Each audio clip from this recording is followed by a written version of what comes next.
Hi everyone, delayed guy here. I was busy. Yeah, I was busy. I wasn't, hiding somewhere. No. This is the morally obligated IFT-4 video that I was going to make several months ago, but the last one, I didn't like how it went, so we're redoing this. So, as my preface, go watch the footage of IFT-4 if you haven't.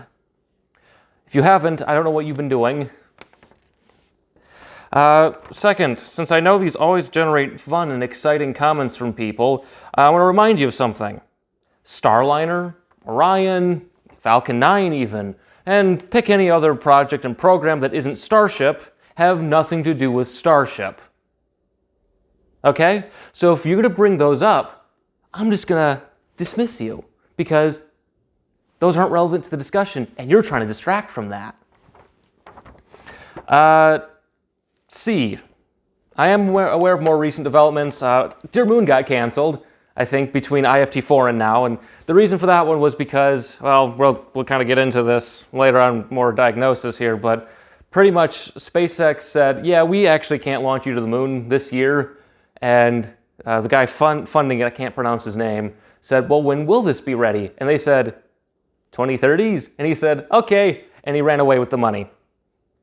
Because, well, failed to uphold the contract in time, and SpaceX is probably more focused on getting Starship to, work. And probably HLS, because that's worth more money to them. So keep that in mind. The fourth one here. Okay, this is something I see a lot. I just want to kind of nip it in the bud right ahead. Okay? I do not care what your social media buddies say about this program, okay? Like, I go to Reddit sometimes, and oh boy, some people have weird ideas about how spaceflight works, okay? I don't care what those people have to say, because they love LARPing as engineers, okay? The most important thing I've noticed, by the way, is there's an imaginary version of Starship in the Starship program in a lot of people's heads. And so, of course, they'll start there and then work their way down to what's actually going on. I'm not doing that. Yeah, I have a version of Starship in my head. We all do. But I start from what we see and build up to that. Okay? That's what we're doing here. Okay? So scream, but it's a prototype at me all you want. It doesn't mean anything. You're coping. So let's talk about the flight. Oh, almost forgot. Casey Handmer. I called him profoundly stupid last time, and a lot of you got mad. Okay, so if you write something like this, where you say that you can terraform Mars for $10 billion in 10 years, you don't know anything. You have to be very stupid to actually think that and write it down and think you actually are onto something. Okay? Jeez. Now we're on to this actual flight. So we'll break it down. Super Heavy and Starship, the upper stage. So for Super Heavy, I'm going to call that one a partial failure, because immediately a Raptor was lost on ascent. Now, a lot of justifications I've heard for that is, well, that's engine out capability. No, it isn't. Now, engine out capability is nominally the idea that if something goes wrong, right? Stuff happens, no matter how hard you try, it's a Tuesday, it's a day that ends in Y, something goes wrong and you lose an engine on ascent, right? The idea behind engine out is when stuff happens, you can compensate. You don't blow up and die because of this, right? It's like your car, right? You get in, you turn the car on, you're driving down the highway, and you lose a headlight or something like that. Right, stuff happens. There's a squirrel in there, he ate all the wires or something. I got depressed.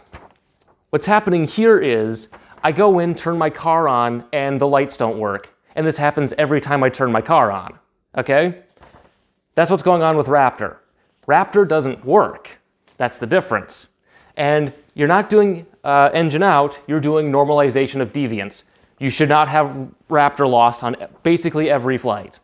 And so let's get on to, I think there was another one lost during the landing burn, which Super Heavy did actually make it to the landing site, and it did splash down. That was very spectacular, but there was a fireball and debris coming out of the base of it. So I don't know what happened there. Maybe a Raptor exploded. So for Starship, the upper stage, I'm going to call that a troubling success.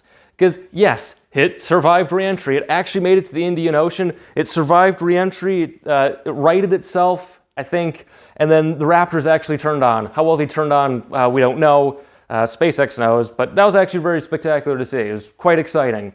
But what do we learn from this? Well, the heat shield's inadequate because there's burn through. I've heard there was burn through because SpaceX has cameras instead of just that one spot. There's a lot more cameras. It's just that was the one they let you see. We know that the landing tanks obviously survived re-entry, and so there's actually separate propellant tanks for the landing burns. They're inside the main propellant tanks. It's kind of like what Kessler was doing. So we know those made it, but I'd be very curious to see how much of a shadow Starship was casting, if it could cast one after re-entry. So that's what we learned with that. Some people say, well, it survived re-entry, that means it's reusable. No, it does not. Oh boy, that doesn't mean that. Still, it survived, but you probably can't reuse it. Like the Apollo capsules, they survived re-entry, but you probably could never reuse them. So we know the engines work for that part of the burn. If there was anything wrong with them, only SpaceX knows.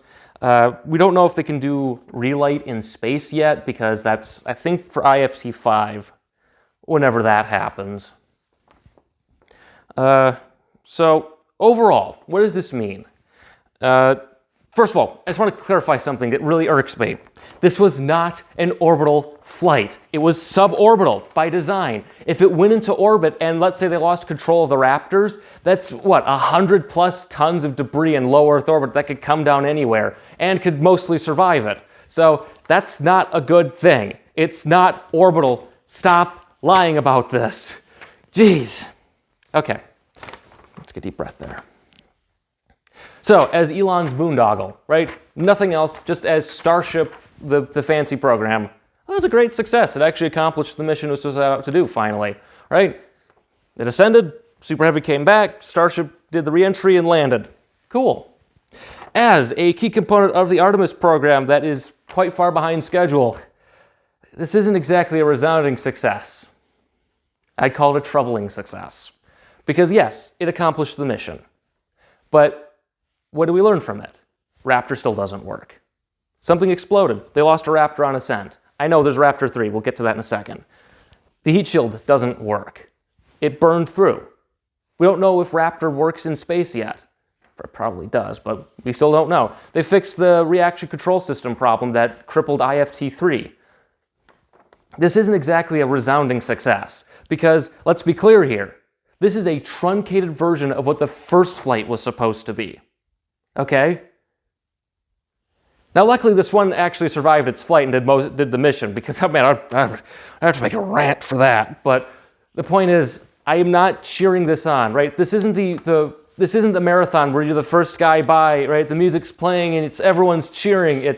No, you're 12 hours late and you're limping because you shot your own foot off for some reason. This isn't exactly a great success here. This isn't a program finally coming together. This is them limping across the finish line way late, way behind schedule.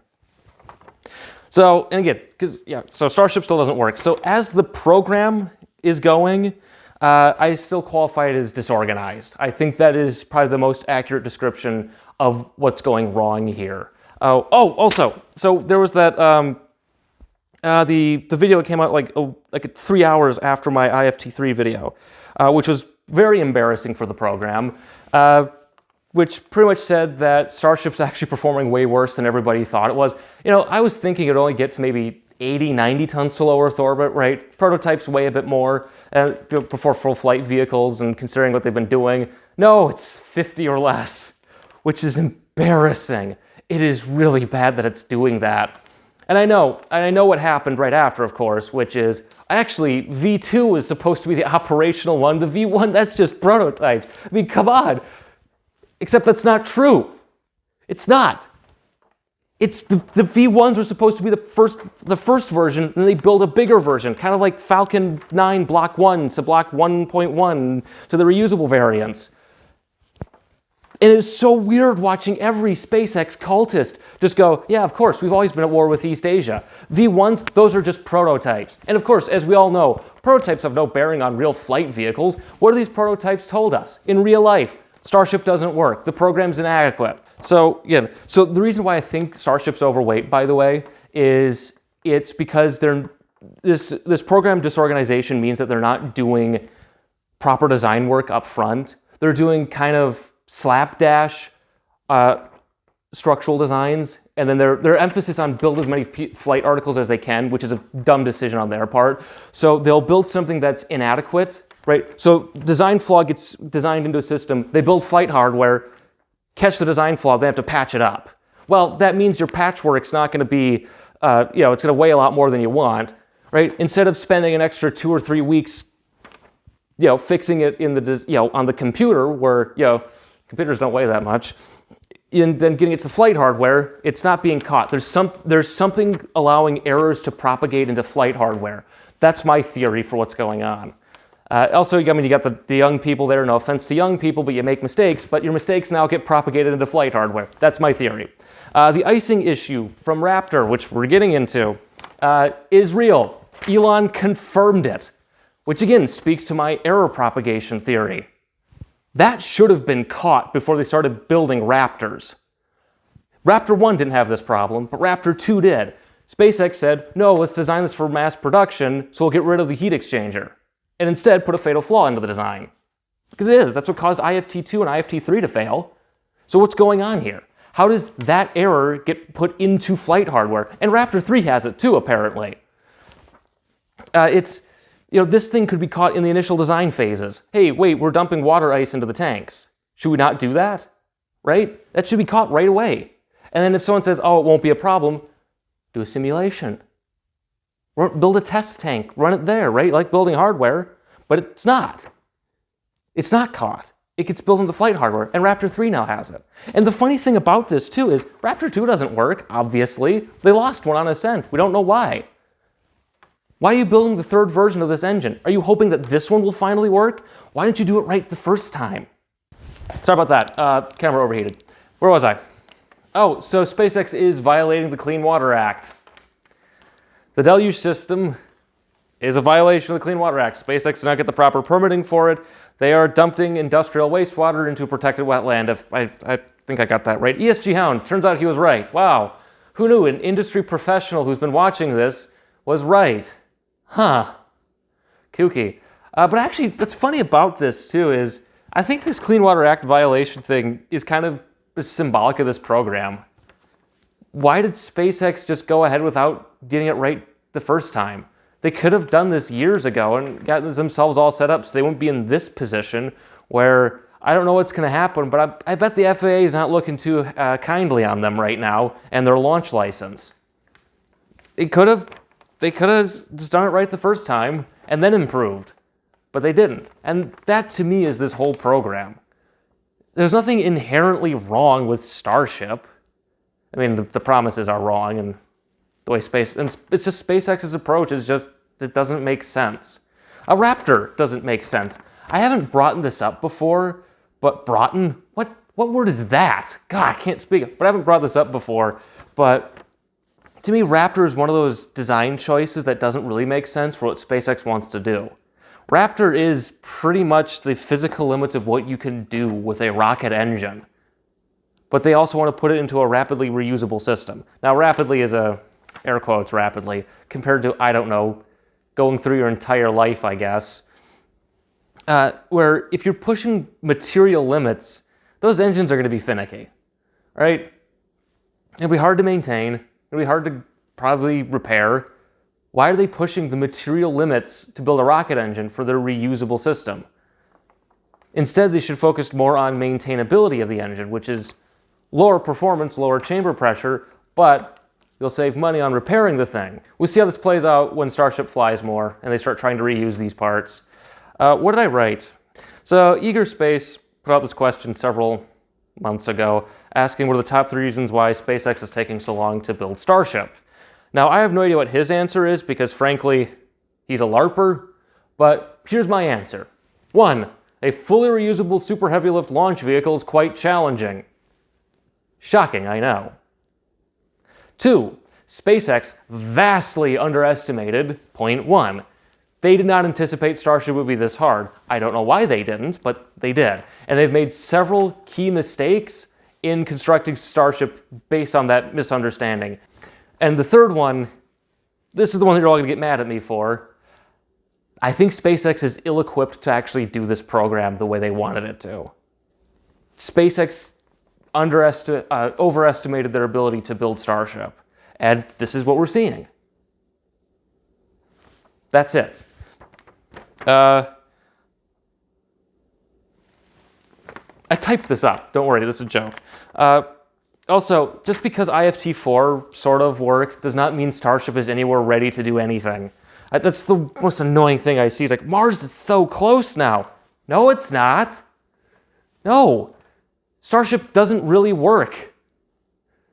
They haven't even gone to orbit with this thing yet. They haven't built any of the infrastructure for supporting spacecraft and satellites on the ground or even in the spacecraft itself.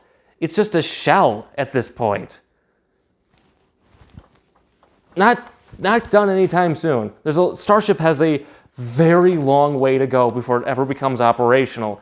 And I'm going to say this, it's kind of got a limited future, okay? Starship is going to be a Starlink deployer, okay? That's okay, that's fine, okay? You know, it's what you got to do. It's the commercial space industry. Mars, no. Now, it's entirely possible that the upper leadership of SpaceX is just delusional and they actually do think by building Starship, Mars colonization will magically happen. I know a lot of spaceflight enthusiasts think this, but the leadership of SpaceX should theoretically know better. So the other answer is Mars is mostly a sales tactic because, let's be honest, if I walked up on stage and said, hey guys, we're gonna spam internet satellites into low Earth orbit, please give me all your money, they're gonna go, why? Whereas if I say, I'm going to colonize Mars and the solar system, yeah, everyone's going to go, yeah! That's why. Which is funny because SpaceX's Mars colonization plans are a lazy rehash of Mars Direct with nothing else. To put it into perspective, that speech Elon gave in 2016, the Making Life Multiplanetary, I could build a more detailed and better version of that as a joke. So it's just, do I need to bring up Elon again? The misdeeds and the further reasons to not like him from IFT-4 on? I mean, there's the thing with the interns and the lawsuit with involving sexual misconduct, which, if it's true, that is like textbook. Which is funny because I think the CEO of Firefly Space, the ones with the Firefly Alpha, I think he did basically the same thing with one intern and he got ousted for that. Wink, wink, nudge, nudge. I'm sick of him. Not the CEO of Firefly, I mean, that's not good, but Elon, I'm sick of Elon. And of course, Twitter has been, oh boy. Last week, one of the big discourses I saw was Nazi apologia, which was helped by Elon himself on the side of the apologists. The charitable interpretation, and the one I kind of go with, is I think his brain is soup. Combined with his alleged ketamine addiction, stress, probably, and then I think his addiction to social media, that's probably where this is going. I don't know. It's just watching him for the last, because again, there's the Trump assassination attempt that happened since IFT-4, and Musk became a full-throated Trump supporter, I guess. This is not an invitation for political discourse, but it's, you know, if we've learned anything about Elon's politics, he's very goose-steppy, I guess. I don't know. We're going to speed on past that. All I'm saying, I'm tired of this guy. And yes, I do follow him on Twitter. I'm on that thing until it implodes over the bottom of the Atlantic, okay? Jeez. And I think, hopefully I got everything I wanted to cover with all of this. I got the Dear Moon. I know people, if you start screaming, but it's iterative development, I don't care. You don't know what that is. I'm convinced you have no idea what that is. You think that's some magical words that absolve SpaceX of their problems, okay? The Starship program is just poorly done. You could iterate Starship into success. Yes, you can do that. But what SpaceX is doing is making mistakes and then doing patchwork solutions over them and then acting like they're profound, okay? That's what's going on. Jeez, stop. Look, again, the fantasy version of Starship in your head, that's not real, okay? This is what the program actually looks like. Stop trying to force reality to fit your fantasies. It goes a lot easier for you. Far less headaches, okay? And as a final note, Starship is not going to save you. Starship is not going to get you a girlfriend. It's not going to bring you to Mars to get you a girlfriend to save you from your life, Okay? It's not going to bring humanity to the stars. It's not going to colonize Mars. It's not going to do any of these things. It's not salvation. It's a Starlink deployer and maybe a human landing system for moon missions. Okay? Far too many people have been projecting their own personal fantasies of salvation onto this thing, to the point where I would say this is secular theology. Okay? Stop doing this. If you think if you're defending Starship in this way, and I know some of you do, you need to step away from this. Okay? It's fine that you like Starship, whatever, but stop being this weird about it. Okay? Do something else. I tried growing corn in my backyard. It didn't work, but I tried it. Part of this is marketing. Part of this is the latent cultishness of spaceflight enthusiasm. I'm honest, I think it is turning into a weird religion at this point. It sucks. I'm sorry, but that's all I see now. With all these defenses, I see this. A lot of you are going to die. No, I'm not part of a cult. I'm not a weird, secular theist on this thing. What are you talking about? Then why do you act like one? You might not realize it, but a lot of you are secular theists on this. Okay? You don't believe in a God except Starship. Okay? That's what I'm getting at. Okay? And you want to know what you should do? Here's one of the easiest remedies, because I know some of you are mad now, and I'm getting all energetic. Okay? Like, comment, subscribe, and I'll see you at IFT-4.